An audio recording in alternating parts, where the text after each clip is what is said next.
કરજણ પંથકમાં વાવાઝોડાથી ખેતીને ભારે નુકસાન થયું છે। જગતનો તાત પાયમાલ થઈ ગયો હોય તેવી પરિસ્થિતિ ઊભી થઈ છે, કારણ કે હજુ તો ટેકાના ભાવે મકાઈની ખરીદી શરૂ નથી થઈ, ત્યાં મકાઈના પાકને આ ભારે પવન ફૂંકાવા અને કમોસમી વરસાદના કારણે નુકસાન થયું છે। બાગાયતી ખેતીની વાત કરીએ તો ચીકુ અને કેરીના પાકને પણ ભારે નુકસાન થયું છે, જેના કારણે તમામ જે ખેડૂતો છે તે ચિંતામાં મુકાયા છે। હું વેમારડી ગામના વતની છું। મારું નામ નિલેશ કુમાર રમેશભાઈ પટેલ।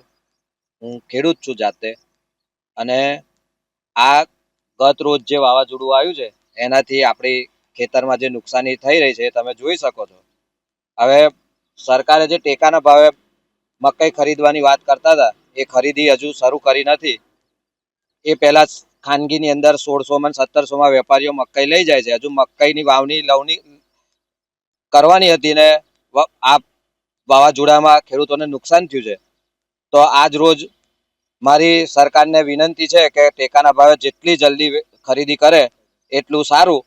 અને સાથે સાથે અમારા દિવેલામાં બી બહુ નુકસાન થયું છે ને વાવાઝોડામાં બધા બગડી ગયા છે।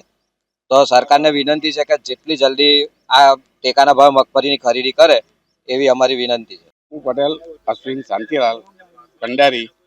હવે સરકારને એ નમ્ર વિનંતી છે કે ચાલુ સાલ જે ચોમાસાની મેં ભયંકર વરસાદ ને એના નુકસાનથી કપાસનું એટલું નુકસાન થયું, એ કાઢીને અમને એવી હતું કે ભાઈ ચાલો કંઈક કરતા બીજો ક્રોપ કરીએ તો વળી અમને બે પૈસા મળે। પરિસ્થિતિ એવી આવી કે અત્યારે વાવાઝોડાને લીધે મકાઈને પણ એટલું બધું નુકસાન થયેલું છે। ગવર્મેન્ટ ખરીદવા વિશે કંઈ વિચારતી નહીં। પ્રાઇવેટ વેપારીઓની પરિસ્થિતિ એવી છે કે ખેડૂતોને મારવા માટે 15 ને 1600 રૂપિયાનો ભાવે। હવે મારા ખર્ચને પહોંચી જ કેવી રીતે વળવું? એટલે સરકારશ્રીને અમારી વિનંતી છે કે ગમે તે હિસાબે ટેકાના ભાવે કંઈ મકાઈ ખરીદવાનું વિચારે તો અમારા માટે ઘણું સારું છે।